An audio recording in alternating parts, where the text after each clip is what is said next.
आज आपण करमाळा येथे राष्ट्रवादीच्या कोणत्या कामासाठी या ठिकाणी आलेला आहात आणि काय उद्देश काय आहे?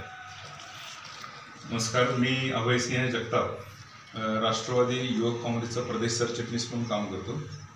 येत्या 25 तारखेला म्हणजे दसऱ्या दिवशी, ज्या दिवशी सीमोल्लंघन असतं, त्या दिवशी आपल्या महाराष्ट्रातील युवकांचे आयडॉल रोहितदादा पवार यांच्या मार्गदर्शनाखाली जवळपास 200 कार्यकर्ते हे पुण्यावरून नागपूरपर्यंत पायी चालत जाणार आहे. त्यांनी एक पायी दिंडी काढलेली आहे. दिंडीचा इतिहास आपल्याकडं फार पूर्वीपासून आहे. चळवळीचा इतिहास आपल्या देशाला लाभलेला आहे आणि त्यासाठी दिंडी किंवा पायी पदयात्रा हे एक त्याचं प्रमुख साधन आहे. युवकांचे अनेक प्रश्न या महाराष्ट्राला भेडसावत आहेत. तुम्ही हल्ली बघितलं असेल, दादांनी विधानसभेत पण या विषयावर खूप सविस्तर चर्चा केली. युवकांच्या MPSC UPSCच्या युवकांच्या प्रश्न आहेत, त्यांच्या परीक्षा वेळेवर होत नाहीत, त्यांची फी वाढवलेली आहे, परीक्षांमध्ये पेपर फुटीमुळं अनेक हुशार विद्यार्थ्यांना खूप नामुष्कीचा सामना करावा लागतो. म्हणजे परीक्षाचा अभ्यास असून सुद्धा त्यांना पास होता येत नाही आणि ज्यांचा अभ्यास नाही अशी मुलं पैसे देऊन पास होत आहेत. असे अनेक प्रकार होत आहेत. त्याचबरोबर बेरोजगारीचा खूप मोठा प्रश्न आहे.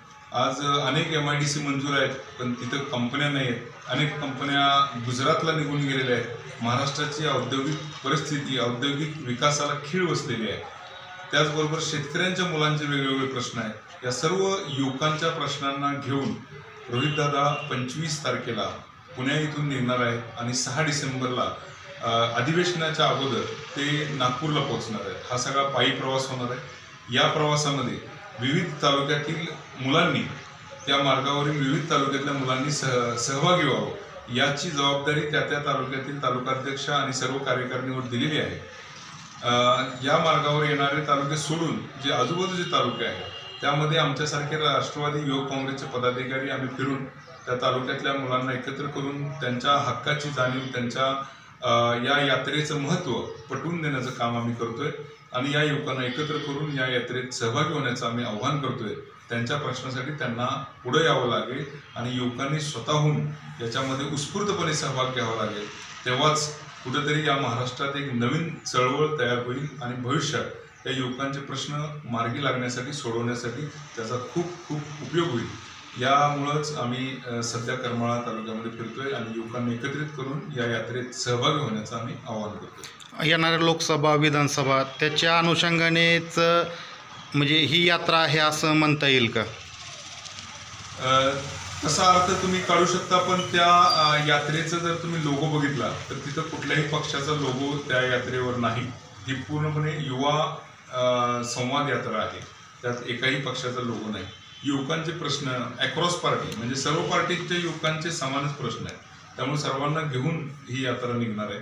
हा फक्त एका पक्षाचा अजेंडा नाही आहे. तर इथे युवकांचे प्रश्न सरकार दरबारी मांडणं हा त्याच्या मागचा प्रमुख उद्देश आहे. करमाळा तालुक्यामध्ये पाहिलं तर राष्ट्रवादीचं आता सध्या 2 तालुका अध्यक्ष आहेत आणि त्याच अनुषंगाने या ठिकाणी राष्ट्रवादीचे इतरही कार्यक्रम मोठ्या प्रमाणात होताना दिसत नाही आहेत. काय सांगाल? मागील काही दिवसात राष्ट्रवादीत ज्या उलटपालट झाली, काही लोक सरकारमध्ये सहभागी झाले, यामुळं थोडंसं असं एक अस्ताव्यस्तपणा या पक्षामध्ये आलेला आहे. काही कोर्ट मॅटर्स चालू आहेत आणि या सगळ्या पार्श्वभूमीवर थोडंसं विस्कळीतपणा सर्वच ठिकाणी आलेला आहे. फक्त करमाळा तालुक्यात असं नाही, सर्वत्रच आलेला आहे. पण पुनश्च एकदा संघटन बांधणी मोठ्या प्रमाणात चालू आहे. त्यामुळं लवकरच ही संघटना परत मजबूतीनं शरद पवार साहेबांच्या मार्गदर्शनाखाली मजबूतीनं कामाला लागेल आणि पुनश्च एकदा महाविकास आघाडीचे सरकार या महाराष्ट्रामध्ये येईल अशी मी आशा व्यक्त करतो. आणि तशी सध्याची परिस्थिती आहे, जनतेतून तसा एक प्रकारचा उठाव झालेला आहे. सहानुभूती लोकांची शरद पवार साहेबांच्याबरोबर, उद्धव ठाकरे साहेबांच्या बरोबर आहे असं सध्याचं चित्र. करमाळा विधानसभा मतदारसंघाच्या दृष्टिकोनातून या ठिकाणी आपली म्हणजे शरद पवार गटाची या ठिकाणी कशा प्रकारे बांधणी सुरू आहे किंवा तशा प्रकारची या ठिकाणी उमेदवाराची आपण चाचपणी केलेली आहे का? अजून विधानसभेला जवळपास 13 महिन्याचा अवकाश आहे. त्यामुळे विधानसभेची चाचपणी ही करण्यासाठी वेळ आहे. सध्या संघटन बांधणी आणि युवकांना आपल्या विचारधारेशी बांधून घेणं आणि आपल्याला खरे प्रश्न जनतेसमोर मांडणं किंवा त्यांना खऱ्या प्रश्नापासून अवगत करणं. कारण टी व्हीवर आपण पाहतो ते सगळंच खरं नसतं, हे तुम्हाला सर्व पत्रकारांना माहिती आहे. त्यामुळे खरी परिस्थिती काय आहे हे युवकांपुढे मांडणं हे सगळ्यात पहिलं उद्दिष्ट आहे. आज आपण शेतकरी कामगार संघर्ष समितीचे दशरथ अण्णा कांबळे यांच्या ऑफिसमध्ये सध्याची या ठिकाणी बैठक घेतली.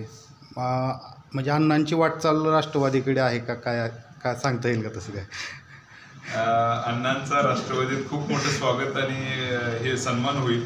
अण्णांनी त्याविषयी विचार करावा अशी मी त्यांना विनंती करतो सगळ्यांसमोरच. आणि नक्कीच शरद पवार साहेबांच्या विचारांचा पगडा अण्णांच्यावर आहे. त्याचबरोबर सत्यशोधक समाजाच्या विचाराचा, शाहू फुले आंबेडकर चळवळीचा पगडा अण्णांच्या विचारांवर मला दिसला चर्चेतून. त्यामुळं वैचारिक ठेवण ही साहेबांच्या बरोबर अण्णांची नक्कीच आहे. भविष्यात साहेबांनी सुद्धा अण्णांचा विचार केला पाहिजे असं माझी साहेबांना विनंती राहील, मोठ्या साहेबांना. आणि नक्कीच अण्णा या दृष्टीने विचार करतील अशी मला तशा प्रकारची रिपोर्टिंग आपण तशी वर्धन अण्णांविषयीची नक्कीच अण्णांविषयीचं माहिती मी वर देण्याचा पुरेपूर प्रयत्न करेन. आणि वरच्यांना माहीत असतं, म्हणजे मी माहिती दिल्यावरच त्यांना होतं असं नाही. त्यांचा अभ्यास त्या माझ्यापेक्षा कितीतरी जास्त आहे. लवकरच काही घडामोडी घडतील. शेवटचा प्रश्न, तालुक्यामधील मगा जो प्रश्न विचारला की तालुक्यामध्ये 2 राष्ट्रवादी तालुका अध्यक्ष आहेत, याविषयी काय भाष्य? ते संघटनात्मक निर्णय जे असतील ते जिल्हाध्यक्ष आणि प्रदेशाध्यक्ष या पातळीवर होतील.